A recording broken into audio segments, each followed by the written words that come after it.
educação sadia é a base para uma sociedade de desenvolvimento. O filósofo francês René Descartes falou, abre aspas, penso, logo existo, fecha aspas.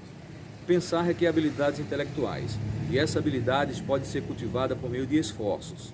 Ou seja, quando é aplicado o mindset de crescimento na educação do indivíduo, ele tende a desenvolver os próprios pensamentos. O psiquiatra e professor Augusto Cury, ele falou a seguinte expressão, abre aspas, as escolas devem formar pensadores e não repetidores, fecha aspas. Partindo desse pressuposto, é que meu projeto para a educação possa ser feito desde a tenra idade, usando o mindset de crescimento. Alfred Binet, um francês que trabalhou no início do século XX, foi o inventor do QI, quociente de inteligência.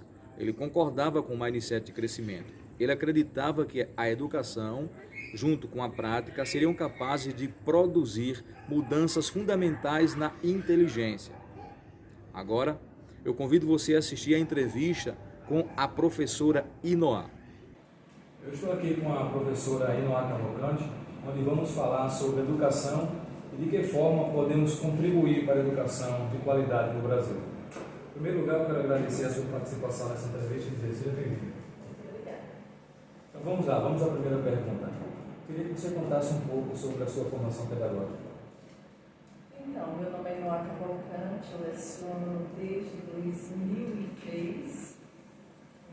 Eu ingressei aqui na carreira de docência, primeiramente na rede privada e posteriormente privada e estadual. Sim, e sobre a minha graduação, eu sou graduada em licenciatura em História, minha graduação, a segunda em Pedagogia Plena. Segunda pergunta, como você avalia a evolução do sistema educacional no Brasil? Se nós formos historiar um pouco, falar sobre educação no Brasil, a gente vai ter que voltar lá no Brasil colonial. Primeiro momento, a educação com jesuítas, que era mais voltada, para o ensino de português e da catequização. É claro que era uma educação mais elitizada. Depois, nós vemos uma família real chegando no Brasil em 1807, 1808. Com a chegada da família real, nós tivemos um certo progresso na educação, porque foi aberto o teatro municipal, foi aberto as escolas de medicina, tanto na Bahia quanto no Rio de Janeiro. Mas a educação no Brasil vai a passos bem lentos. Depois nós temos o quê? O ensino obrigatório gratuito. Quando isso? 1930, já com Getúlio Vargas.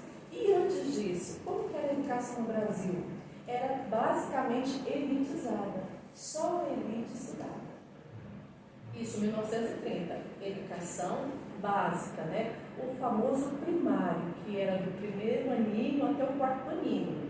E isso também as elites. Depois, em 1942, nós vamos ter o quê?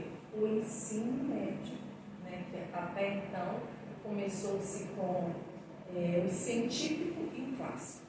Depois passou para segundo grau e depois ensino médio na atualidade. Muito bem. Vamos lá. O que deve ser feito para melhorar essa educação no Brasil?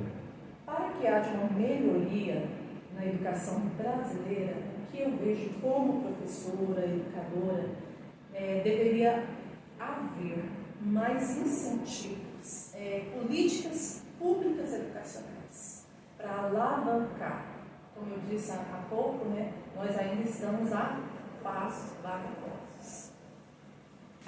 Segundo a PISA, que é o Programa Internacional de Avaliação do Estudante, em 2018 o Brasil estava em 57º lugar e hoje nós estamos no 63º lugar no ranking da PISA. Na sua opinião, a que se dá essa queda nesse ranking? No primeiro momento, a gente analisa que o PISA ele olha muito a questão do ensino de matemática e das ciências naturais.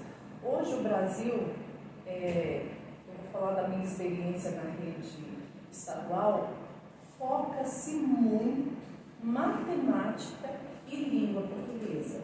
E volto a falar, eu acredito que essa queda né, tem a ver com essa falta de políticas públicas educacionais, mais incentivo por parte dos governantes em investir em educação. E ainda porque algumas pessoas, né, também podem tentar atribuir essa queda baseada no Covid, né? Sim, nós, inclusive, eu acredito que esses últimos momentos, né, o PISA nem vai fazer a pesquisa, porque hoje a Covid, infelizmente, né, tem influenciado aí no processo educacional. Porque, por mais que nós tenhamos trabalhado com as aulas remotas, nós acreditamos que o nosso público, né, os nossos jovens, as nossas crianças, adolescentes, eles não tinham, né, essa dinâmica, esse conhecimento de aula remota. Então a gente está meio que caminhando a passos bem garotos. Qual a maior dificuldade na profissão que vocês teve? A maior dificuldade, a primeira coisa eu vou mencionar, para mim assim, é a melhor das melhores das profissões. Eu sempre falo que lecionar é um sacerdócio, você tem que amar, você tem que gostar. Mas eu ainda tropeço muito na questão das políticas educacionais. Tem que sair do papel realmente e acontecer na prática, no dia a dia, no cotidiano. A sexta pergunta aqui fala: você acha que se tivéssemos uma mudança de mindset, ajudaria de alguma forma a educação no Brasil? De certa forma, sim. Como eu já venho falando lá desde o Brasil colonial, né? Se nós formos analisar a educação da América Latina em relação aos países desenvolvidos da Europa, nós vamos perceber que ainda falta muito. E para esse muito, nós necessitaríamos de mais investimento financeiro na educação no Brasil. É interessante, né? Porque na época que eu estudava, por isso que existe essa ideia, porque basicamente existe dois tipos de mindset, o fixo e o de crescimento. Aí, na época que eu estudava, o professor ele era o detentor da verdade, do conhecimento, né? O aluno não passava nada mais ou menos que uma pessoa passiva, ele ficava lá. O professor passava as aulas, né, copiava no quadro, copiava ali no seu caderno, depois muitas vezes tinha que decorar. Quer dizer, com a evolução do sistema educacional, sim, nós evoluímos um pouco, né? Porque hoje a gente vê que existem algumas metodologias ativas que tirou o aluno da forma passiva para a forma ativa agora, e isso deu uma alavancada.